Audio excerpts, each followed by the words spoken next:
paz do Senhor, meus queridos. Estamos aqui juntos para mais uma pré-aula. Dessa vez nós vamos estudar a lição dos jovens, a 11ª lição, a antepenúltima do final desse trimestre.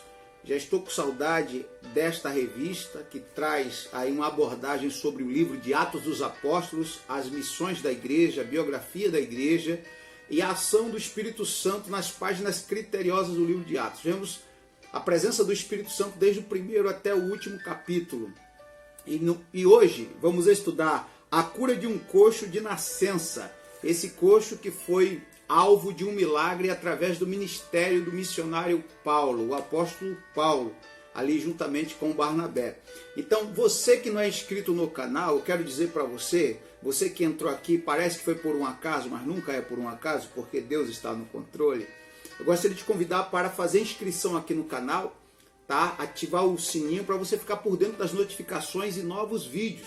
E desse lado deixa o seu joinha. E você que já é inscrito vai logo deixando o seu joinha e fortalece, tá, esse canal, essa obra, para que haja uma divulgação.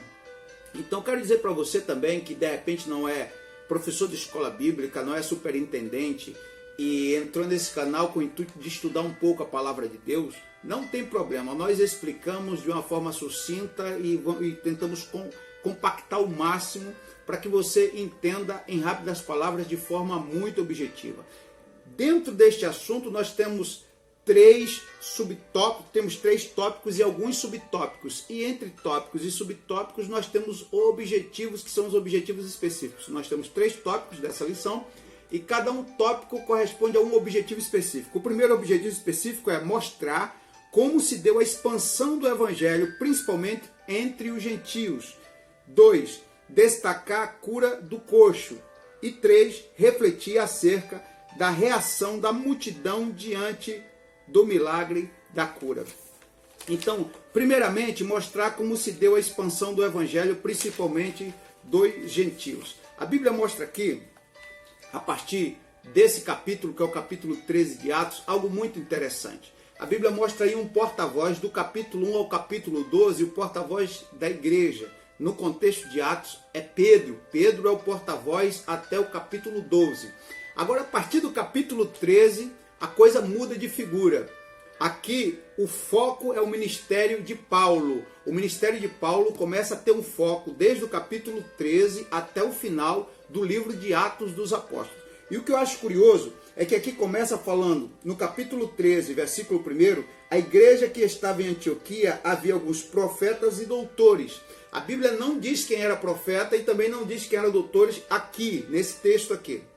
A Bíblia diz que havia profetas e doutores. Ou seja, o profeta era aquele que falava algo por uma revelação divina e apontava geralmente para o futuro, enquanto os doutores faziam um apanhado das escrituras e ensinava de forma clara e didática para as pessoas.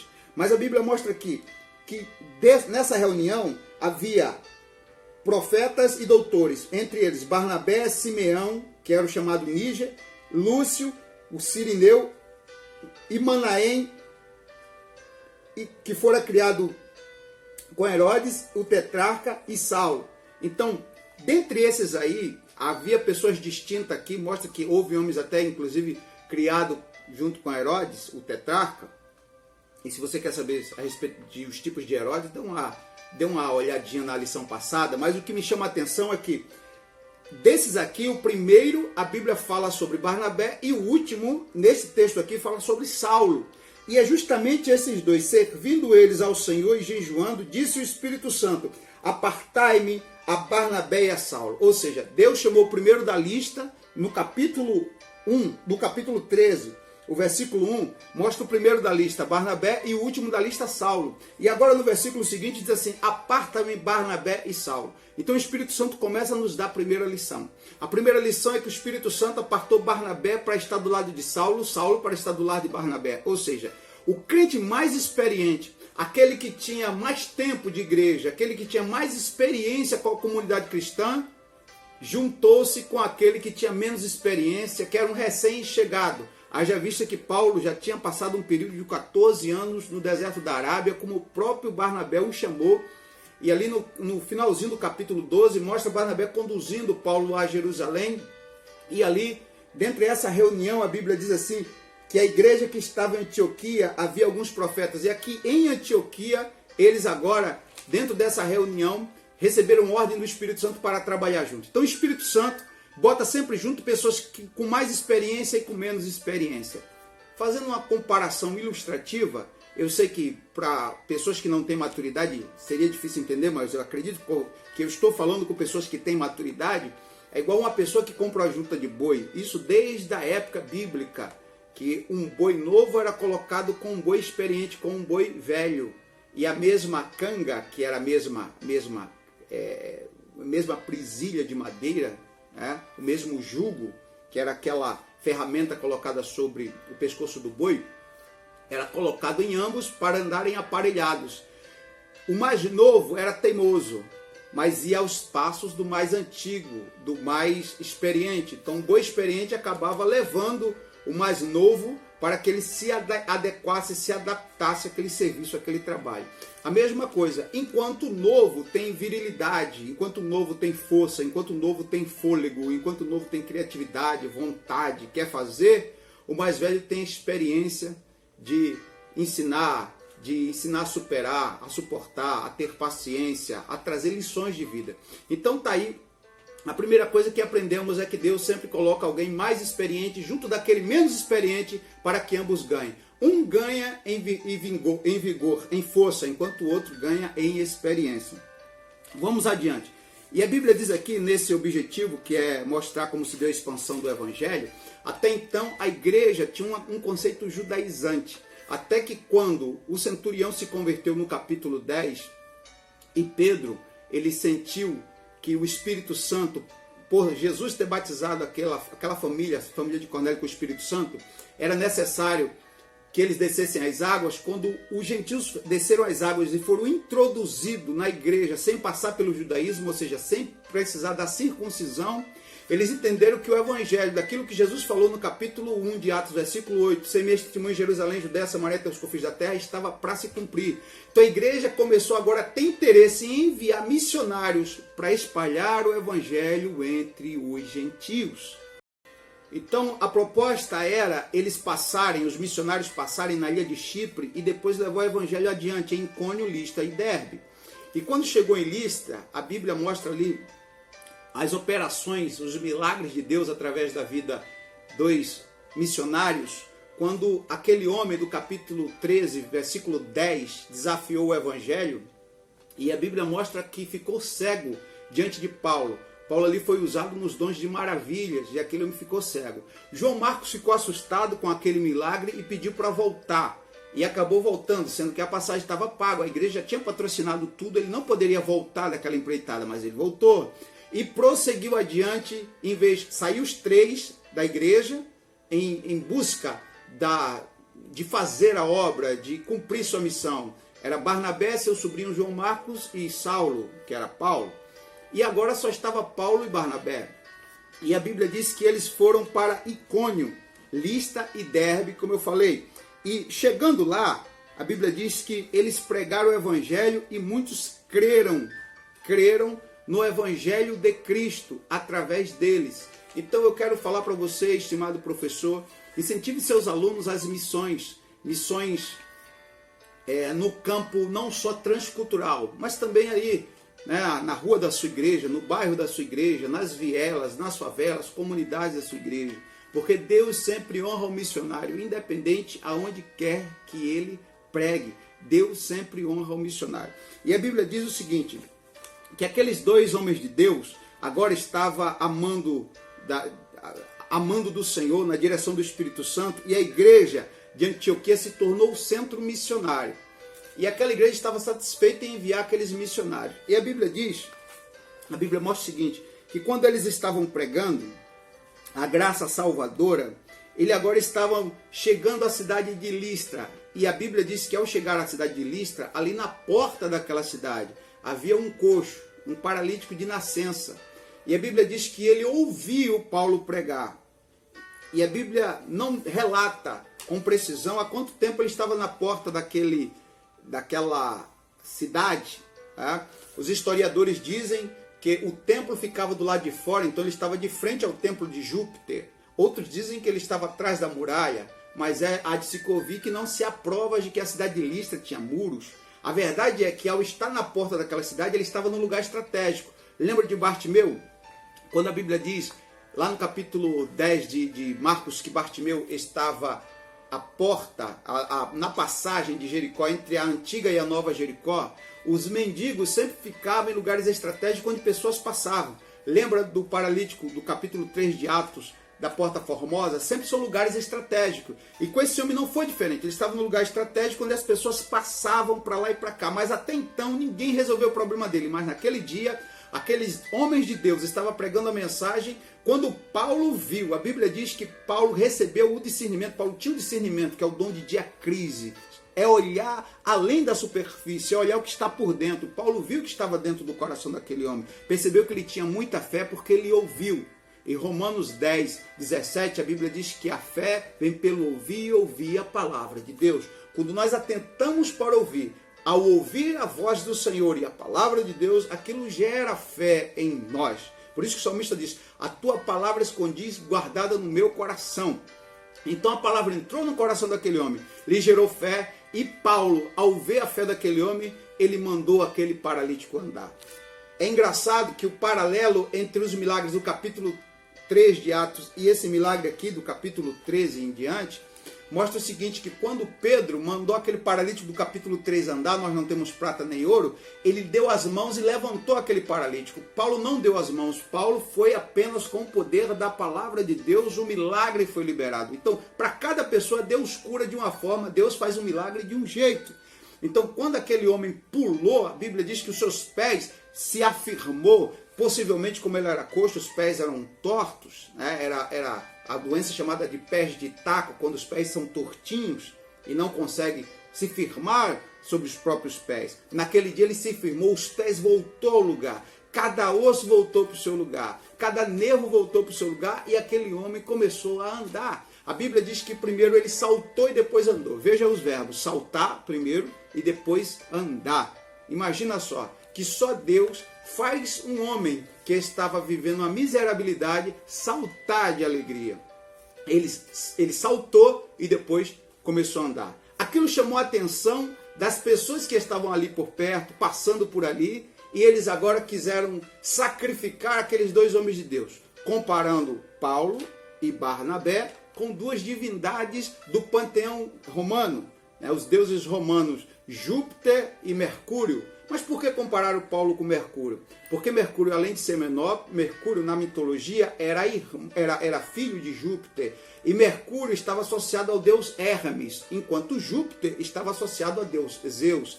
Hermes é filho de Zeus. E Hermes, ele é o deus que representa a oratória. O Hermes é o deus que representa a eloquência. Ou seja, na época, os oradores eram chamados de filhos de Hermes. Era como se Hermes fosse o padroeiro dos pregadores. Porque na mitologia, Hermes era porta-voz de Zeus, assim como Mercúrio era porta-voz de Júpiter. Então isso dá a entender que Paulo era quem falava, era como se Paulo fosse o porta-voz de Barnabé. Sem contar que a fisionomia, por ser baixinho e por ser, de repente, mais jovem, Paulo apresentava ser muito mais moço do que Barnabé, como falamos aqui que o Espírito Santo selecionou o mais experiente e menos experiente. Então taxaram Paulo como Mercúrio ou Hermes e Barnabé como Júpiter, aquele que simbolizava Zeus. Mas por que eles fizeram isso? Porque no ano mais ou menos 40 a.C., houve um alvoroço ali naquela região e já dizia, me parece que foi Olívio, o poeta Olívio, que havia falado isso. Eu sei que havia um boato, uma lenda de que os deuses gregos, haja vista que o que eles falaram aqui, tanto Júpiter como Mercúrio, eram deuses do panteão, da mitologia romana, enquanto Zeus e Hermes é da mitologia grega. Mas como eles eram romanos, mas tinham a cultura grega, a cultura intelectual era grega, havia uma mistura. Então, eles entendiam que aquela lenda aconteceu de verdade quando os deuses gregos desceram e foi hospedado na casa de um homem bondoso e foi recompensado. o homem foi recompensado por ter hospedado aquelas divindades. Então eles não quiseram perder a oportunidade. 100 anos antes daquilo acontecer, daqueles missionários estarem ali, aquilo havia acontecido, os deuses, né, havia descido, estado ali. Eles achavam que estava se repetindo a cena, né? Júpiter e Mercúrio, ou seja, Zeus e Hermes, tinham descido para falar com eles. Então eles quiseram sacrificar, mas Paulo e Barnabé disseram: não faça tal coisa, porque nós somos homens iguais a vocês, sujeitos às mesmas paixões. Paulo, ele não disse: louvado seja eu, engrandecido seja o meu nome. Paulo não ficou dando autógrafo, tirando selfie, nada contra, mas a questão de ver o evangelho como um alavanco artístico, como um trampolim artístico, como algo para o homem se locupletar, se fazer estrela, isso nunca existiu no evangelho de Cristo. Então Paulo e Barnabé explicaram para eles que eles não eram sobre-humanos, eles eram homens normais, e eles preferiram a mentira do que a verdade. A Bíblia diz que agora, a Bíblia mostra que eles, enfurecidos, irados em saber que estavam lidando com homens, mesmo que aqueles homens tivessem uma mensagem divina, eles preferiram apedrejar a Paulo. Então, quando você prega a verdade, você não vai ser aplaudido. Quando você traz a verdade, você não vai ser recebido com holofotes. A verdade, ela traz como consequência, na maioria das vezes, reprovação e apedrejamento. Mas permaneça firme, que a verdade nunca saia do teu coração e nunca saia da sua boca, porque Deus não tem compromisso com a mentira, Deus tem compromisso com a verdade. E aqueles que te apedrejam, é como diz o adágio mais antigo, são apenas pequenos tijolos que construirão o teu palácio. Só que o teu palácio não é aqui, onde o tesouro esse, que o ladrão poderia roubar, a traça poderia comer, o ferrugem poderia destruir. Mas o teu palácio está nos céus. E, por último, para concluir a nossa pré-aula de hoje, ao falar acerca da reação da multidão diante dessa cura, a Bíblia mostra que aonde os missionários foram, não só Paulo, como até hoje, onde os missionários chegam, nunca são bem recebidos. Nunca tem total aprovação. Então vamos orar para os países que perseguem a igreja. Vamos orar pelas políticas públicas que perseguem a igreja. Vamos orar pelos intelectuais, pseudos intelectuais da modernidade que perseguem a igreja. A igreja da janela 10x40 e 35x45 é a igreja perseguida. A igreja do Sudão, a igreja do Irã, do Iraque, do Afeganistão, da Indonésia, parte da África. Vamos orar por essa igreja e orar para Deus levantar missionários. Você que é professor, estude sobre os missionários que levaram a mensagem do Evangelho, como Guilherme Carey, como William Bunyan, como os nossos pioneiros, Daniel Berg, Gunnar Zwingli, Neil Julian Nelson, Otto Nelson, Samuel Nystrom, Frida Zwingli. Eram pessoas de Deus que deram a vida para que o Evangelho fosse pregado, que viveram debaixo da mensagem e da ordenança do Senhor para espalhar as boas novas. E o salmista diz: aquele que leva a preciosa semente, andando e chorando. Me parece que é o Salmo 126. Eu vou ler para vocês para concluir essa lição. Salmo 126, o salmista é um dos salmos mais lindos para as missões. E o salmista diz assim: